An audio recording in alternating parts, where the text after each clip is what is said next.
இப்ப எலெக்ஷன் நெருங்கிட்டு இருக்கு, தெரியும் எனக்கு. நிறைய அரசியல் இப்போ வந்து என்னன்னா நடிப்புத்துறையை விட்டு அரசியலுக்கு வர்றதுக்கும் விருப்பமுள்ள ஒரு ஒரு ஒரு கட்சியை ஆரம்பிக்கிறாங்க.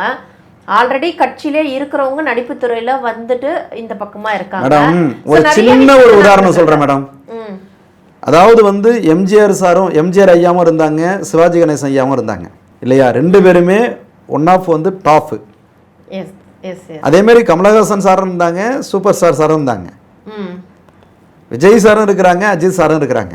அப்போ எம்ஜிஆர் சாரால சினிமாவிலையும் ஜெயிச்சாங்க, அரசியலையும் ஜெயிச்சாங்க. படுத்துக்கிட்டே ஜெயிச்ச ஒரு மனிதர், மாமனிதர். ஆனால் நடிப்புலையும் சரி திறமையிலையும் சரி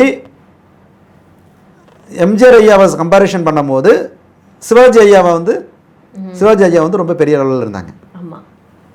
மக்கள் திலகம் எம்ஜிஆராக இருந்தாலும் இவங்க என்ன சொல்லலாம், நடிகர் திலகம்.